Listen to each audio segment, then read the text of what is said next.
if teacher and highly are written as XWPBRWM and RSNRDZ respectively, how will be the word charity coded?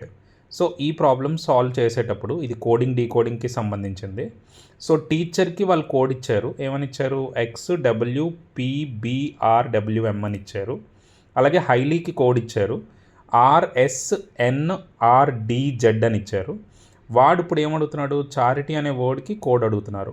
So దీనికి ఎలా answer చేయాలి? యాక్చువల్గా బేసిక్గా మనం అందరం ఏం చేస్తామంటే ఆ టీచర్కి ఆ కోడ్ ఎలాగొచ్చిందో లాజిక్ కోసం ట్రై చేస్తాం, ప్లస్సా మైనసా ఇంటూ ఇవన్నీ ఆలోచిస్తాం అన్నమాట.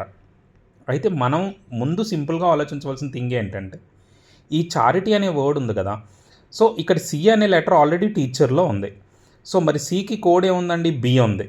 కాబట్టి మనం ఏం చేయొచ్చు, సికి ఇమీడియట్గా బి అనే కోడ్ రాసుకోవచ్చు. అలాగే హెచ్ కూడా టీచర్లో ఉంది, అలాగే హైలీలో కూడా ఉంది. చూడండి, హెచ్ ఎక్కడ రాసినా కూడా కోడ్లో ఏం చేశాడు, హెచ్కి ఆరే రాశాడు. సో హెచ్ ప్లేస్లో మీరు ఆర్ తీసుకోవచ్చు. అలాగే ఏకి వచ్చామనుకోండి, టీచర్లో ఉంది, ఏకి కోడ్ ఏం రాశారు, పి రాశారు. మళ్ళీ ఆర్కి వచ్చామనుకోండి, అది కూడా టీచర్లో ఉంది, ఆర్కి ఏం కోడ్ ఉంది, ఎం ఉంది. అలాగే ఐకి వచ్చామనుకోండి, హైలీలో ఉంది, ఐకి ఏమి ఇచ్చారు, ఎస్ ఇచ్చారు.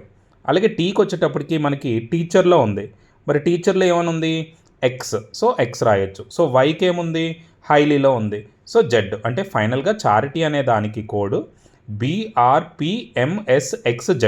అంటే ఇలా సింపుల్గా థింక్ చేయడం కూడా ఆలోచించాలండి, మరి డెప్త్గా ఆలోచించకూడదు.